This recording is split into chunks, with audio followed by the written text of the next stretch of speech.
Hello, good day everyone. So welcome back to our PC 414 Geotechnical Engineering 1. So we will have another topic for this morning or for this day, and our topic to be discussed is all about permeability. Okay, so before we start, let us try to define what is permeability is all about.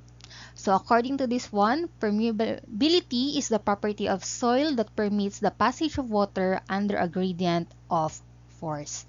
Okay, so in simplest explanation, what is permeability is all about, okay, permeability is the movement of a fluid through soil. So meaning to say, hindi lang pala naglalak sa idea na tubig lang yung pwede. Any fluid, no, that pass through the soil. That is why kung naalala ninyo on our previous topic, yung aking example is that when yung water is tinapon natin sa soil, okay, nawawala yung soil sa ground, pumapasok siya sa lupa. It's because of permeability. Okay? So going back on our first topic during the prelims, 'di ba? Soil classification.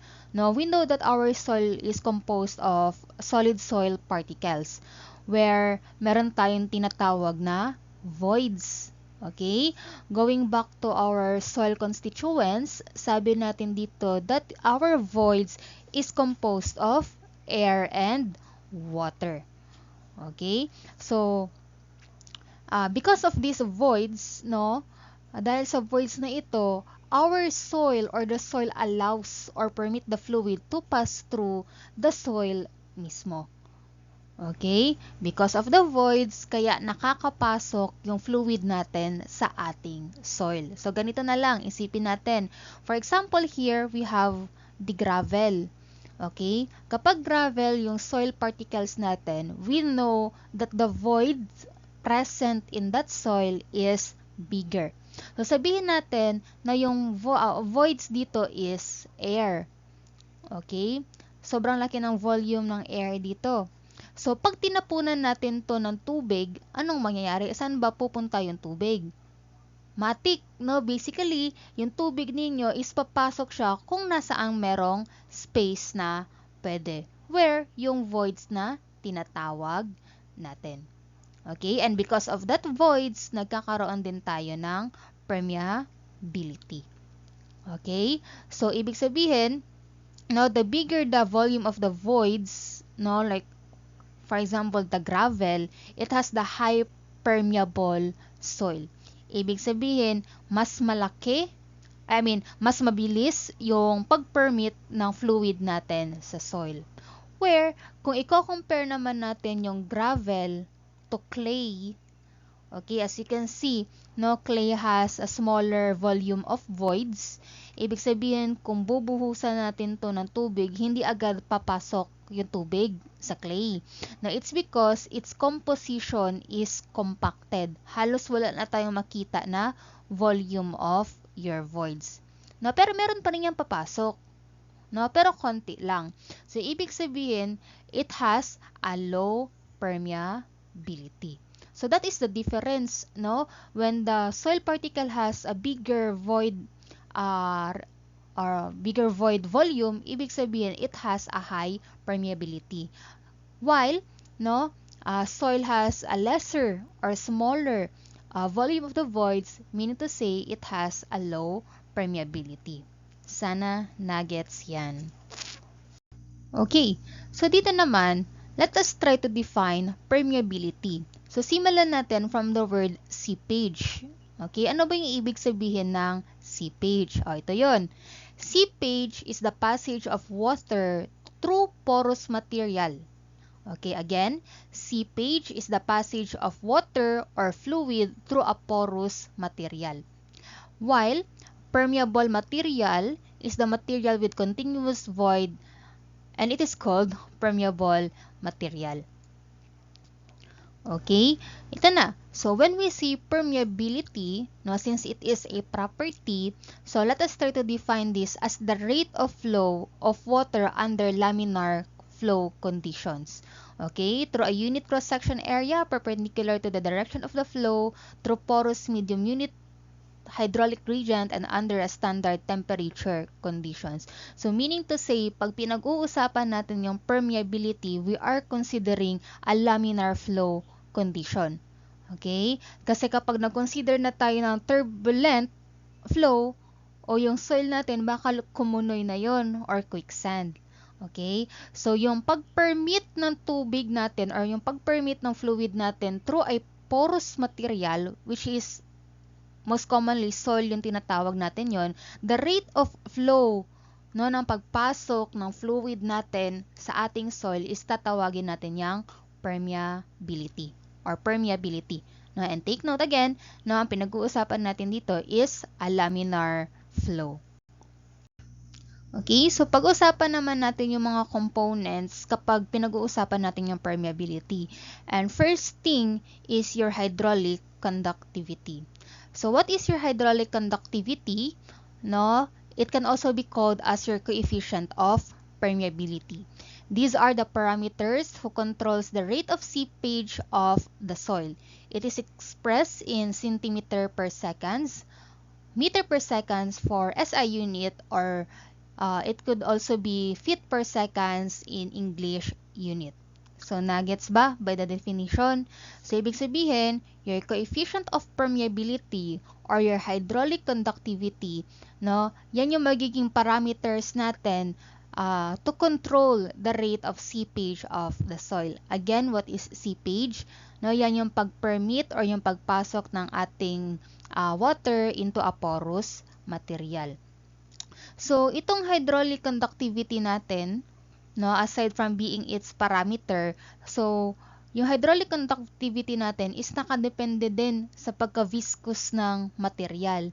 Okay? Because we all know that, ano ba yung viscosity, no? Going back sa hydraulics. So, yung viscosity, that is the resistance of the fluid, diba? To flow. So, ibig sabihin, kapag mas malagkit yung ating fluid, mas viscous yun. No, mas mahirap yung kanyang pag-flow. Okay? So, ibig sabihin, kapag less viscous yung mas material, mas mabilis yung flow natin. That is why, no, for this topic, kino-consider natin yung tubig.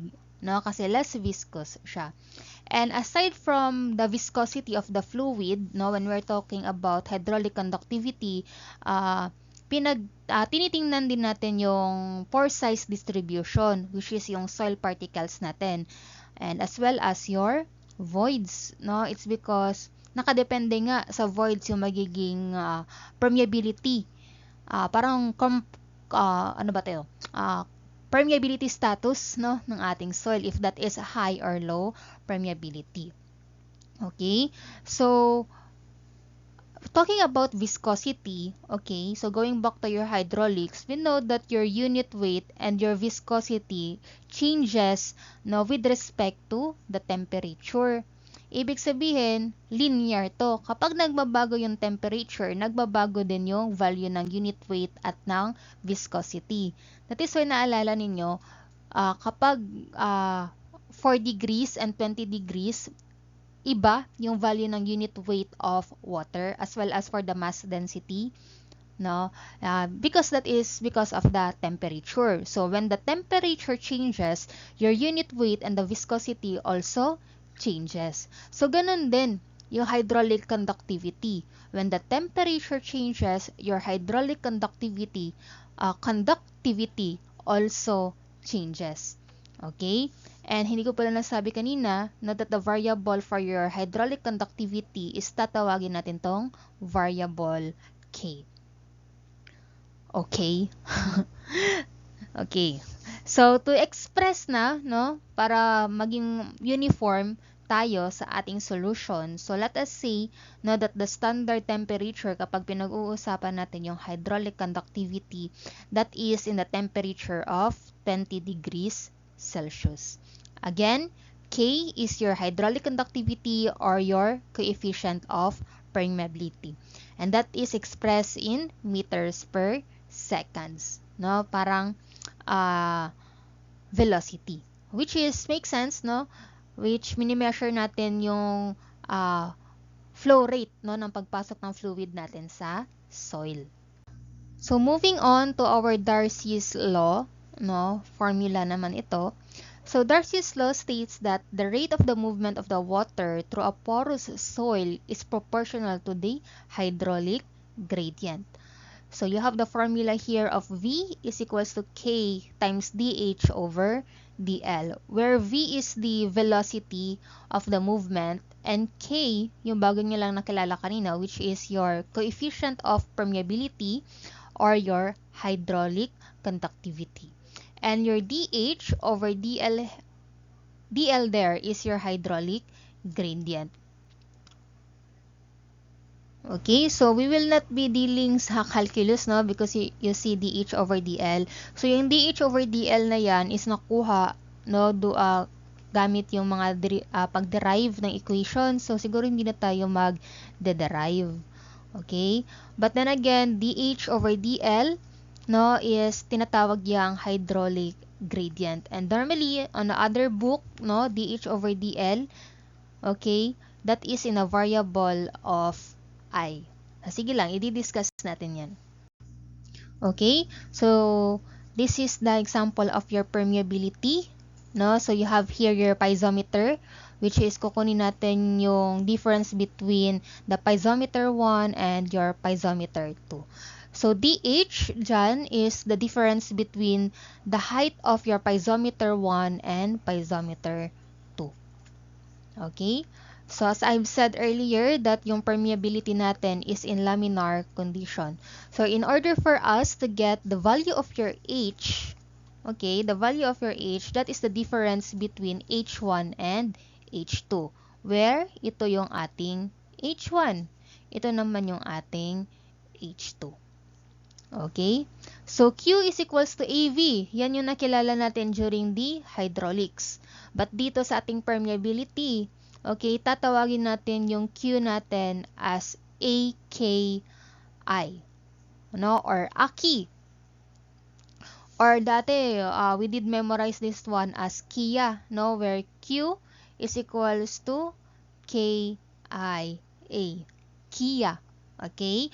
Where your K is your hydraulic conductivity or your coefficient of permeability, and your I is your hydraulic gradient. That is dH over dL. And you have your A there, that would be the area. Okay?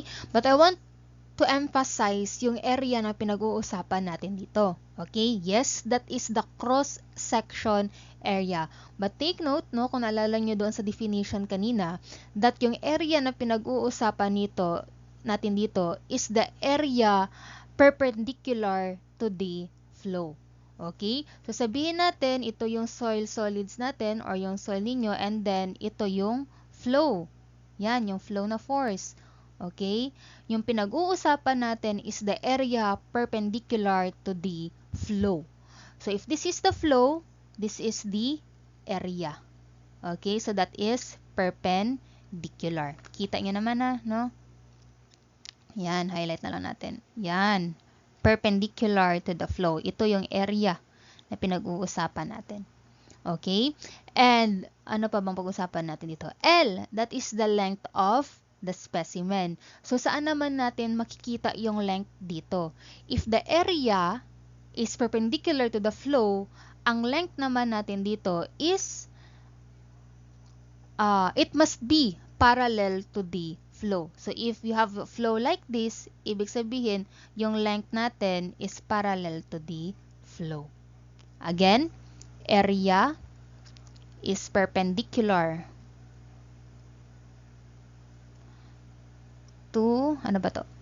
To the flow, while your length is, ganito na lang, parallel. Di ba parallel mo yan to the flow. So, therefore, your Q or your flow rate, that is KIA or KI times A, where your I is the difference between your H1 and H2, or that would be delta H over L, because that is dH over dL. Ito. Yan eh. Okay? Actually, dinerive talaga yung formula na yan, pero hindi na lang natin ito i-derive kasi sobrang taas na. But you can look for the book of Braha M. Das. no? Maganda yung book niya because it is well explained yung on how the hydraulic gradient is derived. Again, Braha M. Das. Maganda yung book niya. Okay? So, yun na. No? So, for this topic, no, dito sa ating geotechnical, which is matik naman, no, na we will deal with lots of formula. Okay? Sobrang daming formula sa geotechnical engineering. So, that is why you need to practice yourself, no, in solving more problems because kapag lagi natin sinusulat yung formula, no, na-memorize natin siya agad. Minsan nga, kahit hindi natin iniisip, nagsusulat tayo, yung kamay na natin mismo, yung nagsusulat agad sa formula. No? Kasi memorize na nung kamay natin. Buti pa yung kamay natin, memorize yung formula. No? But then, no, that is very true na kapag sulat ka ng sulat or solve ka ng problem, sulat ka ng sulat ng formula, na memorize mo na agad. No? Without you knowing na, sinusulat mo na agad yung formula, without you knowing na memorize mo na pala siya. Okay, so these formulas, no, I took it from the book of Besavilla for the Basic Fundamentals of Geotechnical Engineering, 5th edition. Okay, so you have here your hydraulic gradient, which is yung napag-usapan natin kanina. That is I is equals to H over L, but H here is the difference between your H1 and H2. Ito yung A natin, this is the A, and this is the B. So, ito yung flow ng fluid natin. So, gusto ko lang ibahin yung concept ninyo na kung nasaan yung mataas na part, no, pwede natin isipin na doon ang galing yung fluid, no, pababa. But take note, pwede din magkaroon na galing sa baba, papunta sa taas yung fluid. Next is you have your discharge velocity. No, you can have the formula of that as K times I. Okay, again, where your K is your coefficient of permeability. So, you have here your flow rate. Small letter Q na lang siguro yung ginamit dito ni Besavilla para hindi malito, no, sa Q is equals to AV. But that is the same, which is talking about the flow rate. Okay, so you have here your seepage velocity or tinatawag din siyang interstitial velocity. Okay, that is the formula of Vs is equals to V over N, where your N, that is your porosity. And take note, yung V natin dito is your discharge velocity. Okay, and we have another miscellaneous formulas. Okay, kayo na lang tingin yan. So we have here a table for your hydraulic conductivity for a saturated soil. So hydraulic conductivity, that is in a unit of centimeters per second. So you have 1 to 100 type of soil is clean and clean gravel. 0.01 to 1, that is coarse sand. Next is you have for your fine sand, silty clay, and clay. Okay? Normally, yung lumalabas talaga ng formulas dito is halos lahat ng to. But technically, ito, number 9 and number 10. Yan, lumalabas talaga yan. You have your absolute permeability and you have your transmissivity of soil stratum. No, actually, itong number 10, lagi ko itong nababasa sa mga problems sa example. No? So, which is sobrang dali lang ng formula. That is T is equals to KB. So, nakikita nyo merong bar yung K natin or that is called K bar. No? Yung K bar natin yan, tinatawag natin yung average coefficient of permeability. So, K bar is not equal to K. Take note of that. Okay? K bar is not equal to K. Okay?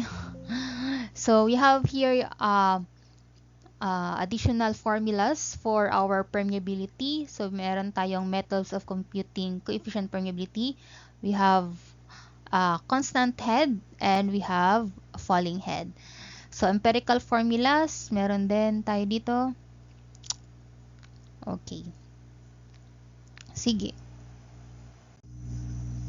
So, let us talk about your laboratory determination for our hydraulic conductivity, which is nga yung K natin. Okay? So, this is our porous stone. Itong mga dots-dots na to. Porous stone yung tawag natin dyan. And then, sa baba, okay, which is may gray na banda, that is your soil specimen. And we have here your graduated flask. And dito naglalabas o nagdi-discharge yung ating fluid. So, let us start with your constant head. So, in this laboratory setup, the water supply at the inlet is adjusted in such a way that the difference of the head between the inlet and the outlet remains constant. Okay, during the period or the test period. So, after a constant flow, the rate is established. The water is collected in a graduated flask for a duration known. So, para pa lang itong parehas sa type, ano ba yun? Sa topic natin during sa hydraulics, which is yung constant head, no? Where meron tayong rate of inflow, meron din tayong rate of outflow. So, that is why, hindi nagbabago yung ating head. Kahit na may nadi-discharge palabas, no? Nadi-discharge palabas ng ating apparatus, so, yung head natin doesn't change. So, basically, kaya nga siya tinawag na constant head.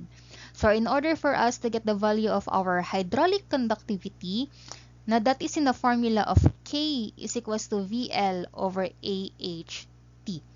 Ma'am, bakit kanina doon sa mga formulas na pinakita mo, sabi doon kanina that K is equals to QL over AHT.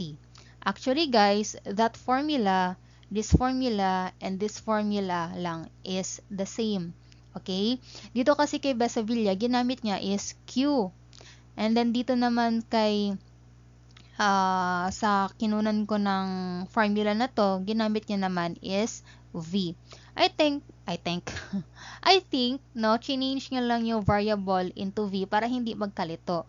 Because Q there is not a flow rate. Okay? Yung mini-mean natin na Q dito sa formula na pinakita ko kanina, no? Ibig sabihin ng Q dito, that is the volume of water collected. Ibig sabihin, volume yung pinag-uusapan natin. No? That is why dito, in-emphasize na V na lang. But, regardless, no, kung ito yung gagamitin ninyo or ito, parehas lang naman yan yung lalabas. Okay? So, L is the length of the specimen, H is the constant head, where T is the time of collection, and K is your hydraulic conductivity. So, during our review, no, you have mnemonics for this, no, for this formula. So, tinatawag namin natin, diba Q ito? Ito rin kasi yung formula na minimemorize natin. Pero, inalam lang namin yung definition. So, Q, L over AHT. So, yung mnemonics namin dito is kilat, no, or kidlat ba? Kilat, no, QL, this is your QL, no, and this is your AHT. Kasi kapag itong formula na ito, yung gawa natin ng mnemonics, parang medyo pangit pakinggan, no? Kaya na lang bala mag-isip kung ano yun. So, dito na lang tayo sa kilat, no? Tandaan nyo lang that your Q is the volume of water collected. Parehas lang naman yan. Another one is for the determination of your hydraulic conductivity. You have here your falling head test. Okay, so from a standpipe close to a soil, the initial head difference of H1 or your initial height at time t is equals to 0. And the water is allowed to flow through the soil such that the final head difference at time t is equals to T2, that is H2. So, this is your apparatus. Okay, so this is your soil specimen and this is your porous stone. So, sabi dito, meron tayong standpipe, no, where nagfo-flow yung ating tubig. So, dito nanggagaling yung tubig natin. And then, you have here your H1. Okay, H1 natin yan. Yung H1 ninyo or your initial height is nakukuha when time is equal to 0. Which makes sense, ano nga siya? Initial. No, pasimula pa lang, therefore t is equals to 0. Therefore, your H2 here, no, kukunin natin yung H2 natin when T2 is equal to T. And you have the formula for your falling head test, and that is K is equals to AL over AT ln H1 over H2, where your small letter A is the cross-sectional area of your standpipe. Ito, area nito. Okay? T is the time collection, K is your hydraulic conductivity, H1 is your initial head, and H2 is your final head. So, dito, share ko lang ulit yung mnemonics namin for this one, no? Kung babasahin natin to, ano ba yan? Kalat, no? So, kalat lang, ha, Oh, yan yung aming mnemonics, no? For your falling head test. Kalat lang, ha.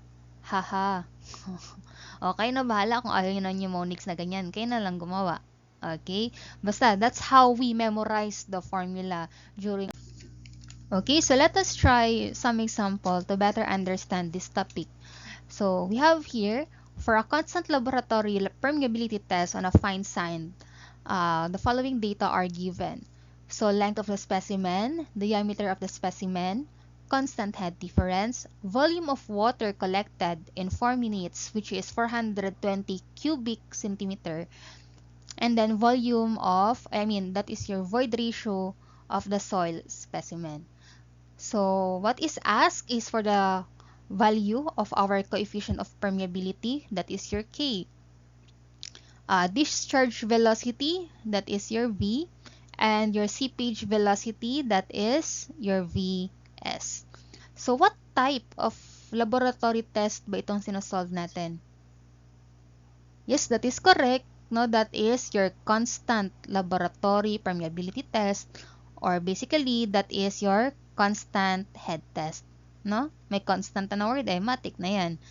So, going back, no, ano ba yung formula natin for your constant head test? Kung naalala ninyo, that is your K is equal to kilat. Tama ba? Kilat. Okay, again, where your Q is your volume of water collected. Take note of that, no? Hindi siya rate of flow. No? Pero pwede naman natin siya laruin, pero para hindi na lang tayo malito, no? Yan na lang. Okay? Sundan na lang natin yung formula na binigay. So, sige, solution tayo. Number 1, hanapin natin yung K. K is equals to QL over AHT. K is equals to, ilan ba yung Q natin? That is 420 cubic centimeter. Next is your length. Your length is 16 centimeters over yung area natin. Anong area natin dito? Hindi binigay yung area, but binigay yung diameter ng specimen natin. Therefore, that is pi over 4 times 9.6 squared. Therefore, yung unit nito is centimeter squared also. Okay? Next is to multiply by the value of our H. Ano yung H natin dito? Ito yun, constant head difference, which is 50 centimeters. And T is for the time collected. Ilan yun? That is 4 minutes. So, 4 minutes. So, ano ba yung tinatanong dito? Okay, naging strict yung problem. Sabi niya, hanapin natin yung coefficient of permeability, but that should be in centimeter per second. So, therefore, we need to convert minutes to second. And we know that 1 minute is equivalent to how much? 60 seconds. Okay. So, cancel muna tayo ng unit siguro natin para hindi tayo malito. So, minutes here will be cancelled. Centimeters here will be cancelled. Centimeter squared and cubic centimeter cancel, pero may maiiwan na isa. Okay? Therefore, ang naiiwan na unit natin is centimeters and seconds. Okay? Using your calculator, can you get the value of our coefficient of permeability? Okay? And kindly check if the value is 0.078 and the unit should be in centimeter seconds. Pa-check na lang ha if tama yung value, and that is the answer. Okay, let's go to number 2. Hinahanap yung velocity. Okay?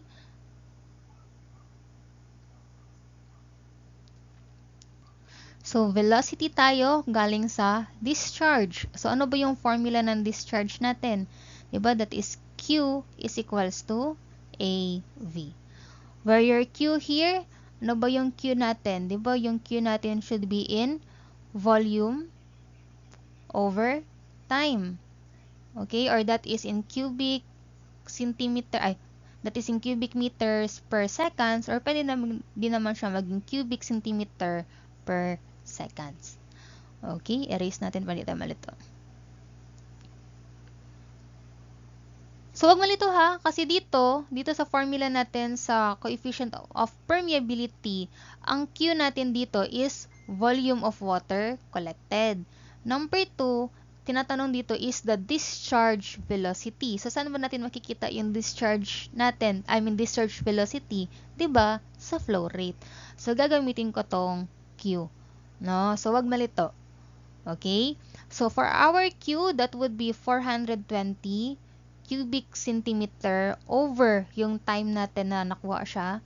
That is 4 minutes. Is equals to the area, which is pi over 4 times 9.6 squared. So, lagay ko dito, centimeter squared times V. Okay? So, naging strict ulit yung problem. Sabi niya, discharge velocity in centimeter per second. So, ibig sabihin, convert natin ulit ito to seconds. 1 minute is 60 seconds. Cancel tayo ng unit. Minutes here will be cancelled. Okay? Centimeter squared, cubic centimeter, cancel, may maiiwan na isa. Therefore, naiwan natin na unit is centimeters and seconds. So, kindly solve for the value of our V. And kindly check if the value is 0.024 centimeters per seconds. And that is answer number 2. Okay? So, sige. Simulan agad natin yung number 3. So, sabi sa number 3, the seepage velocity. So, hindi siya naging strict. Wala siyang sinabi na unit. So, matik na, no? Nagagamitin natin na unit is centimeter per seconds. But what is the formula ba for our seepage velocity? So, going back doon sa formulas na pinakita ko kanina, okay, the formula is Vs is equals to V over N. So, may V na tayo where may unit na centimeters per seconds. Kaya naka-assume ako na yung unit natin is centimeters per second. 24 centimeter per second. Divided by the porosity. May porosity ba na binigay? Wala. Ano? Walang porosity na binigay. Ano lang yung binigay? Your void ratio. So, we all know na pwede natin kunin yung inyong porosity, no, if your void ratio is given. So, ano ba yung formula ng porosity natin? That is E over 1 plus E. So, therefore, that is 0.55 over 1 plus 0.55. Ilan yan? That is 0.355. Okay, lagyan na natin siya sa equation. 0.355. So, 0.024 divided by 0.355, and that is equal to how much? Paki-check if the value is equivalent to 0.068 centimeters per second. And that is our answer for that problem. Okay, so let us proceed to example number 2, which is for the falling head na naman. So, example number 2 states that we have a data from a falling head test as shown. So, we have a diameter for your standpipe, initial head, final head, duration of the test, length of the sample, and the diameter of your permeameter or your soil, no, is 40 centimeters. So what is asked is for the coefficient of permeability or your K in centimeter per minute. So nag-emphasize siya 20 degrees Celsius, where, no, going back sa principle, ina-express naman talaga natin yung K natin as 20 degrees Celsius. Next is your hydraulic gradient. Ano yung hydraulic gradient natin? That is your I. Next is determine the rate of flow in the water soil. Rate of flow tayo, that is your Q. Number 4, compute the seepage velocity if the porosity is 0.25. So therefore, that is Vs. Next, number 5, determine the coefficient of permeability if the temperature during the measurement, ito na, is 22 degrees Celsius. Di ba sabi natin kanina, no, sa ating principle that K is expressed in 22 degrees Celsius because your hydraulic conductivity changes when temperature also changes. So ngayon, no, binigyan tayo ng 22 degrees Celsius. Ibig sabihin, yung K natin dito is not equal to the K na nakuha natin sa number 1. Okay? So, simulan muna natin to sa pag-solve natin sa first problem, which is your K. No, naging strict ang problem, that should be in centimeter per minute. Ano nga yung formula natin for falling head? That is your kalat lang ha ha. Oh, ha, sana isulat ko. Okay.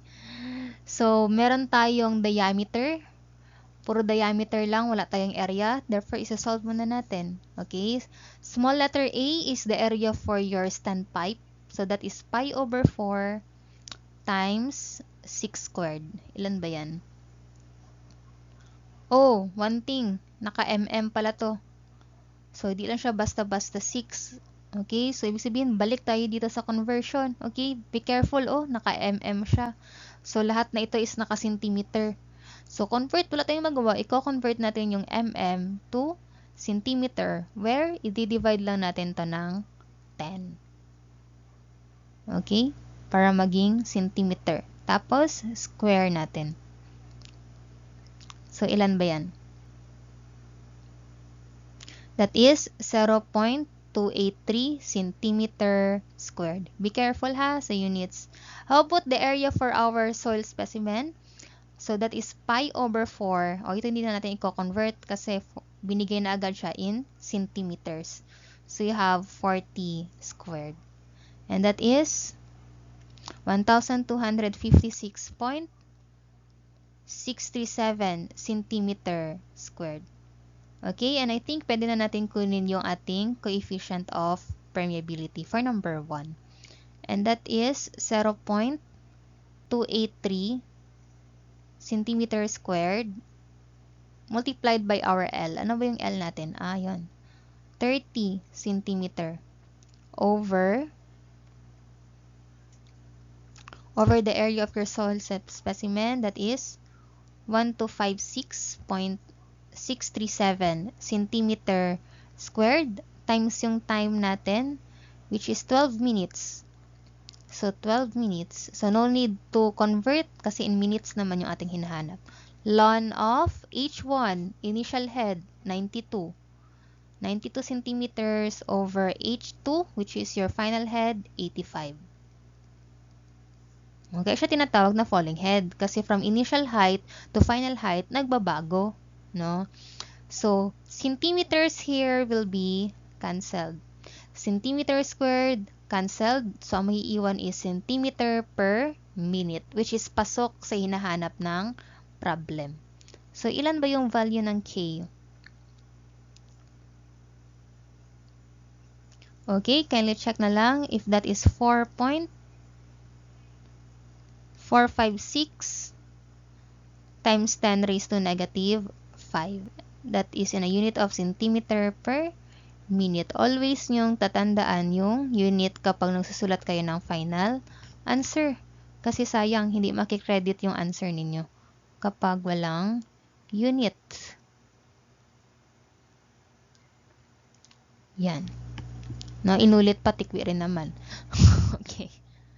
Number 2, hanapin natin yung hydraulic gradient ninyo, which is your variable I, and that is the formula of delta H over L, or that is the difference between H1 minus H2 over L. So therefore, that is just 92 minus 85. So anong unit itong dalawa? Diba? Centimeter. Divided by L, which is 30, and that is also centimeter. O, tingnan nyo to. Units here will be cancelled. Ibig sabihin, your hydraulic gradient is unitless. So, ilan yung I natin? That is 0.233. Paki-check na lang yung value. Okay? Proceed tayo, number 3. Now, determine the rate of flow or your Q. Okay? So, that is your Q is equals to AV. Pwede ba natin itong magamit? Hindi. Kasi hindi natin alam kung ilan yung velocity. No? Pwede ba natin makuha yung discharge using your coefficient of permeability? Yes, pwede. No? Kung naalala yung formula na Q is equals to Kia. That is K times I times A. That is your coefficient of permeability times your hydraulic gradient times your area. Okay? Therefore, Q is equals to 4.456 times 10 raised to negative 5 centimeter per minute times your I, which is 0.233 times the area. Ano yung area natin? That is 1256.637. Sa baba na lang kasi di kasya. And that is centimeter squared. So, hindi naman strict yung problem. Ibig sabihin, in centimeters per minute pa rin tayo. Okay? And I think the value of that is 0.013. Centimeters times centimeter squared, that is equivalent to cubic centimeter over minute. And that is our answer.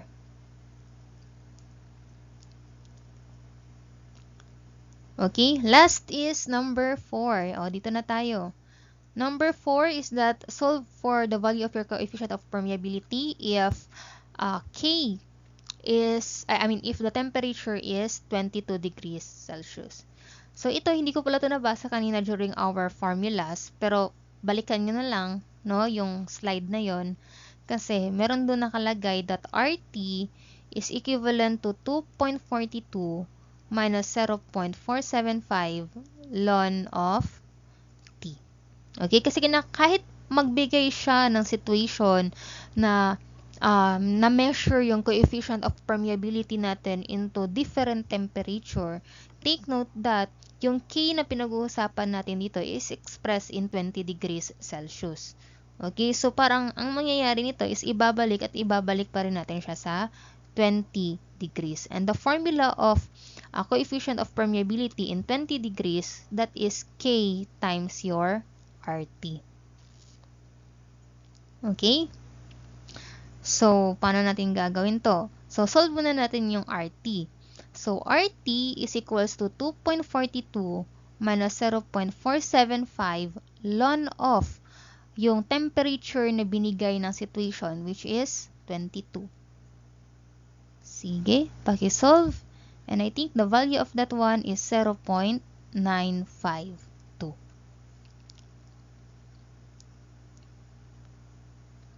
Okay, so to get the value of our coefficient of permeability, no, at 20 degrees, i-relate lang natin siya sa 22 degrees. That is the value of our K times PT. So, siguro, store nyo na lang to kay A, no, kasi hindi na kasya sa aking solution. So, lagyan ko na lang ng A dito, no, para alam nyo kung saan yan nanggaling. Times 0.952. So, kindly check if the value of that one is equivalent to 4.242 times 10 raised to negative 5. And what will be the unit? The matic, that is centimeter per minute. The same as na nakuha natin kanina sa first problem. And that is our answers for 4 problems. Okay, so pag-uusapan naman natin ngayon yung equivalent hydraulic conductivity. Okay, so we have horizontal and vertical. So let us talk about the horizontal muna. So this diagram tells us that this hydraulic conductivity is horizontal. So you have your H1, H2, H3, and Hn. That is the height of your soil specimen. And you have here the direction of flow. Dito pumapasok yung ating fluid. Okay? So this is the formula for your horizontal. So lagay natin dito.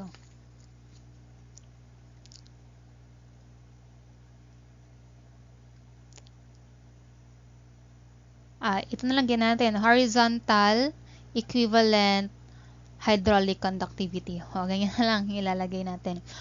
So, ma'am, kaya po ba siya tinawag na horizontal equivalent hydraulic conductivity? Kasi yung flow po ng fluid is horizontal siya pumapasok. Ganun po ba yung concept niyan? The answer is no. Okay? It doesn't mean na horizontal yung pangalan ng diagram na ito. I mean, the concept of horizontal equivalent conductivity, hindi ibig sabihin na horizontal siya. Ibig sabihin ng flow ng fluid natin is also horizontal. Mali yun. Okay? So, tinatawag natin tong horizontal equivalent hydraulic conductivity when the fluid flow is parallel to the soil layers. Okay? So, ano ba ibig sabihin ng parallel? Ibig sabihin, go with the flow siya sa layers natin. Ano ba yung layers ng soil natin? Okay? Ito. This is the first layer of our soil, which is H1. This is the second layer, H2. And the third layer, H3, so on and so forth. This is your Hn. So, if this is your soil sample, okay, if yung tubig natin or yung fluid din nyo is pumapasok siya layer per layer sa ating soil, ibig sabihin, kino-consider na natin yun as horizontal equivalent hydraulic conductivity. Okay, ibig sabihin yung fluid flow natin is with respect to the soil layer. Tandaan nyo yan ha. If your soil, if the direction of your flow is parallel to your soil layer, that is your horizontal equivalent hydraulic conductivity. Okay, and we have a formula for that, that is equals to K1H1 plus K2H2 plus K3H3 over H. But take note, kapag marami tayong layer, hindi yan siya hanggang H3 lang. I-dot natin yan, Kn H3. Where your K is your coefficient of permeability and your H here is the height of the layer. So, over H, so yung H natin as the denominator, that is the sum of all the layers. That is H1 plus H2 plus H3. Okay, so we also have this one. Okay, and ito naman, yung inyong vertical equivalent for hydraulic conductivity. So, we have here your piezometers, na dyan pumapasok yung ating tubig na nanggaling sa soil. As you can see, yung direction of flow natin is galing sa baba. Okay, that is the direction of your flow. So, you have here your H, your H1, your H2, and H3. That is the difference between the height of the water inside our piezometer. Okay? So, pag sinabi naman nating vertical equivalent hydraulic conductivity, yung flow nito is crosses yung ating soil layer. Or para mas maging madali siguro yung pagkakaintindi natin, okay? Kung kanina sa horizontal, matatawag natin siyang horizontal if yung direction ng flow natin is parallel to the soil layer. Ngayon naman, matatawag natin siyang vertical if yung direction of flow natin is perpendicular sa ating soil layer. Nakikita nyo ba na perpendicular? Ito yung layer per layer ng soil natin. Okay? And ito naman yung direction of flow natin, which is, this is perpendicular. Nagets yan? Nagets? Okay. So we have a formula for your vertical equivalent hydraulic conductivity. That would be H over H1 over K1 plus H2 over K2 plus H3 over K3. Madali lang pa rin naman i-memorize, no? Where your H1 there, that would be H1 times I1. Ano ba yung I natin?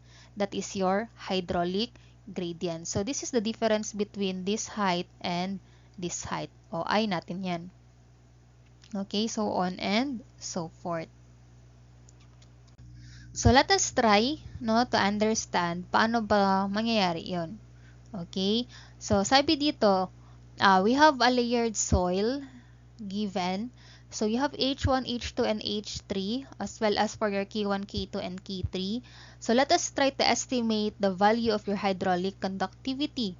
So, pag sinabi nating ratio, no, that is between KH over KV. Okay, so ibig sabihin, bago natin makuha yung ratio, kinakailangan muna natin makuha yung value ng KH at value ng KV. So, sulat muna natin yung mga properties nila. Sabi dito, H1 is 1.5 meters. H2 is 3 meters. And H3 is 2 meters. O, solve muna natin yung, dito na lang tayo. Solve muna natin yung horizontal. Okay? Yung formula ng horizontal natin, ano nga yun? Yung formula ng horizontal. Okay, so that is K1 H1 plus K2 H2 plus K3 H3 over H, where yung H natin dito is the sum of H1 plus H2 plus H3. O, kunin muna natin yung H natin dito. Okay? H is equals to 1.5 plus 3 plus 2. And that is equivalent to 6.5 meters. Okay? So, sige. Solve na natin.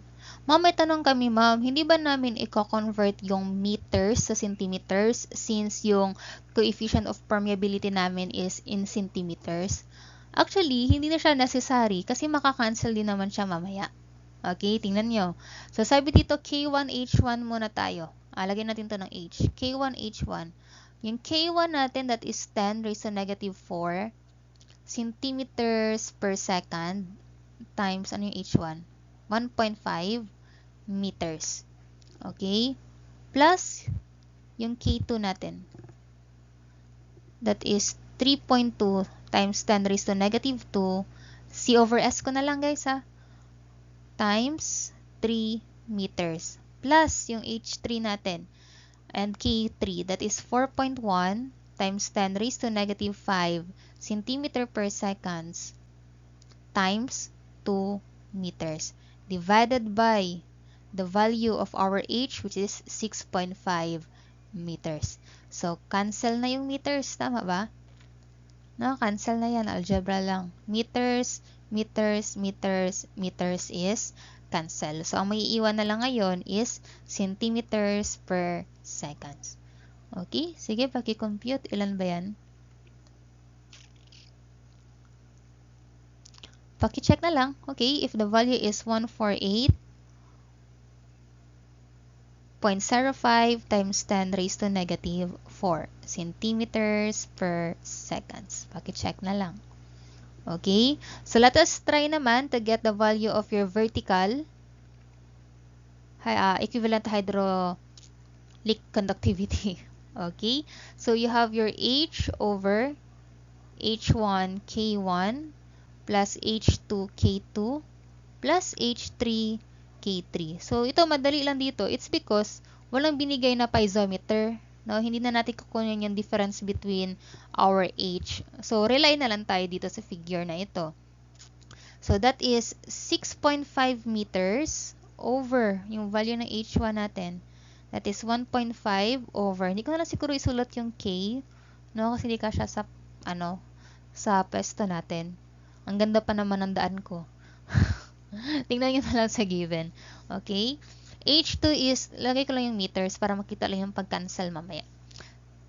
1.5 meters, 3 meters over K2, plus 2 meters over K3. Therefore, sige, pakisolve. Pause nyo na lang to ha, pag-solve nyo. Therefore, our KV is equivalent to 1.018 times 10 raised to negative 4 centimeters per second. Hindi pa natin answer yan. So, to get the ratio of our hydraulic conductivity, that is KH over KV. So, that is 148.05 times 10 raised to negative 4 centimeters per seconds over 1.018 times 10 raised to negative 4 centimeters per second. Unit here will be cancelled. So, pakikuha yung value and I got English, I got and I got 145.4. Paki-check na lang if that is correct.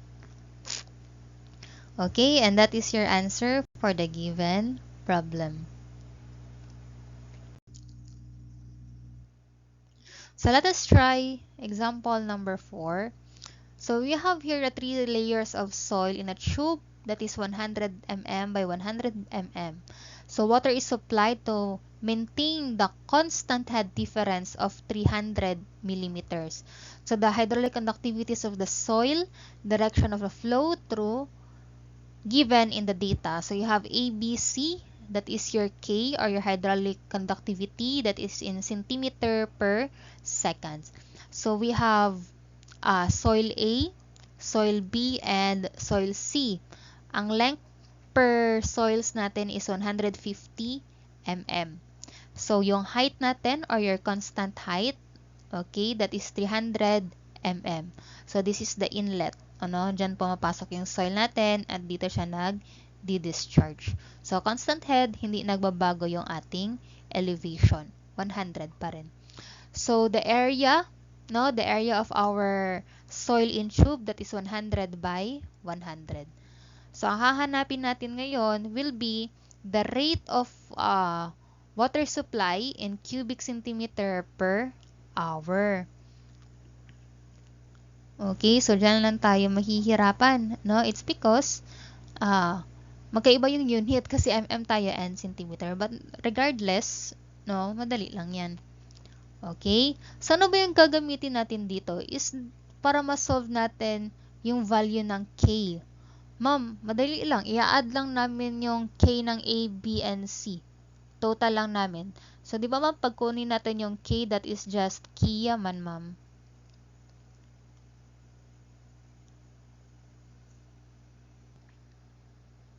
Oh, yes, tama. Kia. Kia yung gagamitin natin, no? Because your hydraulic conductivity, your hydraulic gradient is H over L, where yung H natin is 300 and yung L natin is 150 times 3. Yung area naman natin, binigay yung cross-section 100 by 100. Yes, tama yun. No? Kia talaga yung gagamitin. Pero tama ba? Na-i-add lang natin to. The answer is no, because that is the coefficient of permeability per soil. No, nung soil na yan. Pero how about kapag meron na siyang tubig or nilagyan na natin siya ng tubig, meron na siyang direction of flow. Ibig sabihin yan, nagbabago yung ating coefficient of permeability. So, tanong ko ngayon, is that horizontal or vertical? Saan ba nanggaling? Erase ko to ha. Saan ba yung galing yung tubig natin? Di ba nanggaling dito? Water supply, mag-flow siya. Flow. Ganito yung flow natin dito. So, ano yan? Is that horizontal or vertical?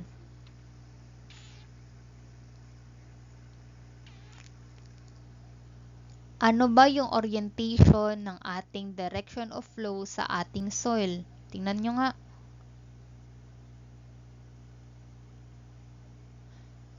Sige, spill natin. The answer is vertical. vertical. Okay? Again, paano ba natin masasabi if the equivalent hydraulic conductivity is horizontal or vertical? That is based on its definition. Pag sinabi nating horizontal conductivity, if this is your soil layer, H1 and H2, the direction of your flow is parallel to your soil layer. Okay? But if the direction of your flow is perpendicular to your soil layer, therefore that is vertical. O tanong ko ngayon, ito bang flow na ito is parallel or vertical? Ay parallel or perpendicular? Yes, that is perpendicular. Ito yung layer. Ito yung flow. O parallel ba yan? Hindi. That is perpendicular. I hope I am making sense ha, kasi hindi ko kayo nakikita sa ngayon. Okay? Okay. So, ibig sabihin, this problem is a vertical equivalent hydraulic conductivity.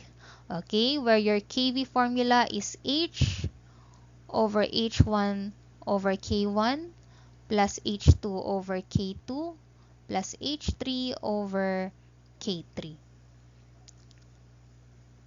Okay? So, KV is equals to the total value of your H. O, ito yung H natin. 150, 150, and 150. So, total, ilan yan? 450. Okay, lagay natin mm. Para di tayo malito mamaya. H1, that is 10 raised... Ay, mali pala.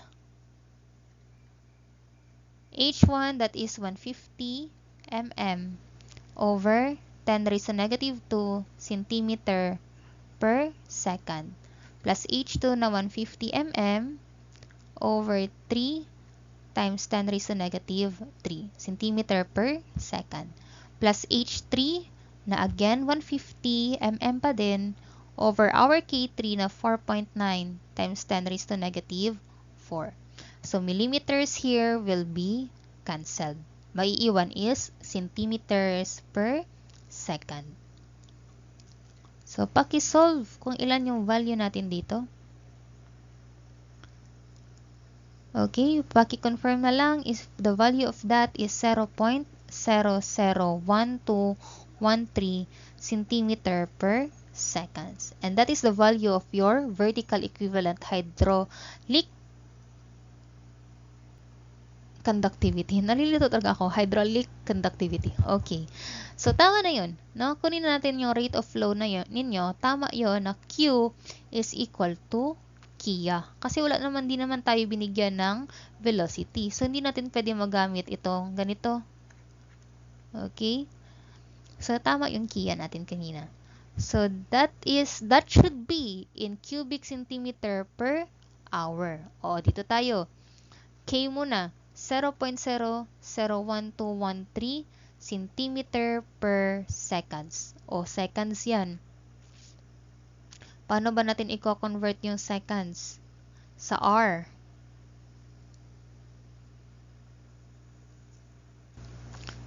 Okay, sige, ganito na lang para hindi masyado malito yung ating, nakakalito yung ating equation. Sulat natin ulit.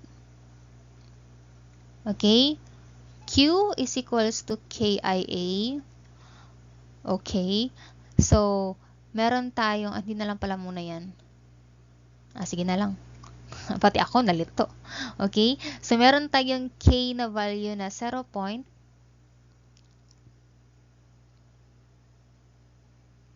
Ano ba? Ano bang maganda? Sige, mamaya na lang natin i-convert yung yung seconds to hour. No? Pwede rin naman. Sige, pa hindi na tayo malito pa.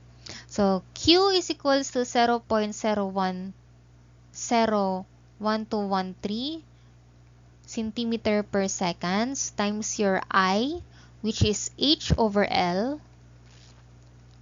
where your H there is a constant head, therefore walang difference between the head. Constant lang, that is 300 over the L, which is 150, 150, 150, that is 450. And that is in mm. Times the area, Okay, dito ko na lang sa baba pangit naman. Sige na lang. Sa baba na lang natin ilalagay yung area, no? Pagpasensyahan nyo lang, guys. Sobrang ganda kasi ng handwriting ng inyong instructor. Okay? Area tayo, that is, base times height. So, 100 times 100. No? 100 times 100. So, i-convert lang natin yan to millimeters, where i-divide natin siya ng 10. No? Para yung mm mapalitan ng centimeters. So, centimeter squared na to. No? So, lalabas, millimeters here will be cancelled. Nalito ba?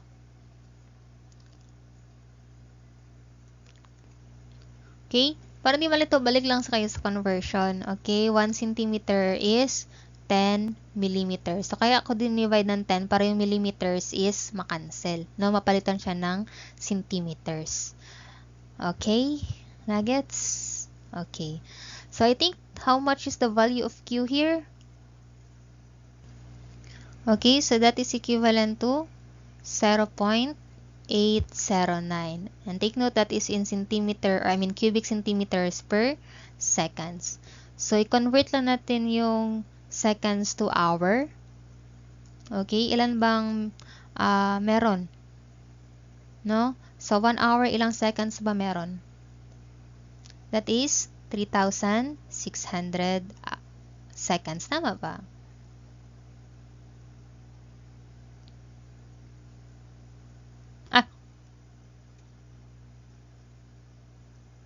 No? So, that is 3,600 seconds. But wait muna. That should be 0.0. No? 0.0809. No? So, seconds here will be cancelled. So, ilan na yung magiging answer dapat talaga natin dito? That is 291.24 cubic centimeter per hour. And that is our answer. I hope na-gets yan. So, di yung masasolve tong problem na to if nakalimutan nyo yung principle. No? Kung nakalimutan nyo yung principle ng horizontal and vertical equivalent hydraulic conductivity. Okay? So, again, ulitin ko. Okay? If this is your soil, ano ba yan? If this is your soil layer, okay, if the direction of the flow of your fluid is parallel to your soil layer, that is horizontal. Okay, if the direction of your flow is perpendicular to your soil layer, that is vertical.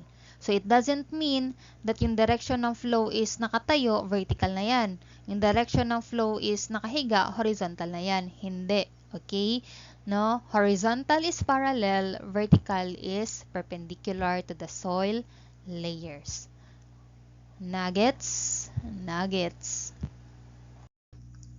Okay, and that ends our part 1 for our topic permeability. So, puputulin ko lang yung ating